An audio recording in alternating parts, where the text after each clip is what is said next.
You ready? Yeah. Lots of large meetings get a lot of respect in the fact that everyone wants to plan them. Oh, let's go to Las Vegas. Let's use the new convention center. Let's hire some great, big, well-known speaker. Little meetings don't get tossed together, and ironically, it's the little meetings that where more education is garnered. But oftentimes, most of the time, small meetings get less respect. Now, any small meeting, but especially any meeting, but especially small meetings, start with the location.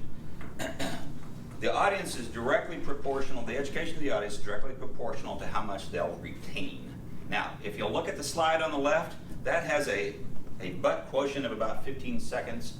The slide on the right was about 3 hours. Take a look at Earth Lady here. She is sitting on the floor, but the question is, how comfortable is the audience? How long do you expect me to sit here, and how will I be able to get up?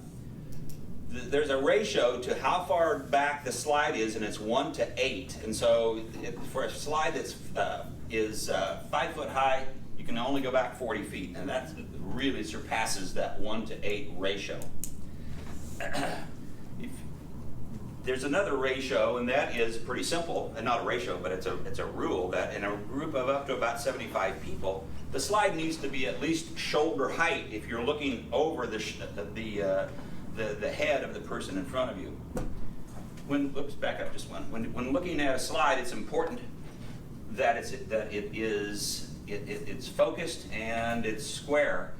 And as you can see, this one is not, and the keystoning causes dissidence, and there have been studies that show that people don't believe slides that aren't straight. And people won't learn unless they're comfortable. If you're too hot or too cold, you're not going to learn, and humans have a very narrow window of comfortability. So make sure that the thermometer is set. Make sure that the food matches the meeting. If you have a stand-up reception, don't serve sit-down food that has to be cut. Don't use a hummus salad for your truck driver audience. They'll remember the food long after anything else. And make sure that you have an agenda, and make sure that you stick to it. The slide, what's important to you, is actually what's important to the audience.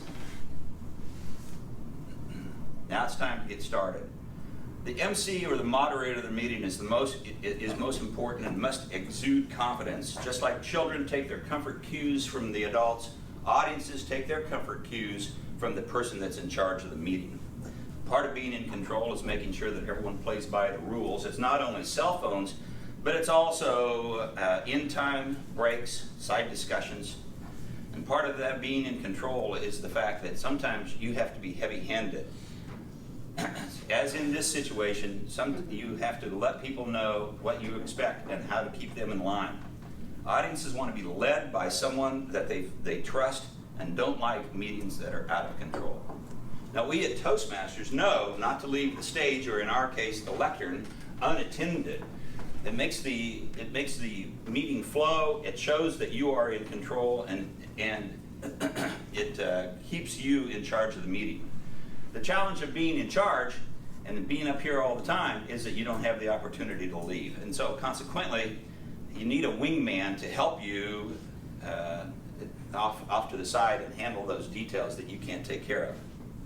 Oftentimes things will go wrong. Maybe the weather, most often it's AV. Sometimes the meeting just simply stops. And at that point, it's really important to have something to keep the audience busy. Maybe a joke, maybe a quiz, but you don't want them wandering off or even leaving the room. Back to slides for a minute. Don't read your slides. As a matter of fact, it's even better if you don't have any words on the slides at all. We learn from images. Give the audience time to ponder the slide. Regardless of how complex the meeting is, there are always people that help you put it together. It might be the speaker, it might be the technician, it very well might be the wingman.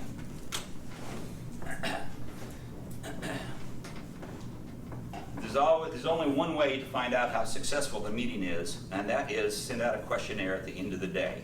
You can't wait until next week. Do it at the end of the meeting. Very simple. A few questions and make sure that they answer it. that's a very quick, simple view of how simple meetings work. Chances are at some point you'll be in charge of a meeting or asked to plan a meeting, but until then, be observant of your next meeting and ask yourself what you can do to make small meetings get some respect.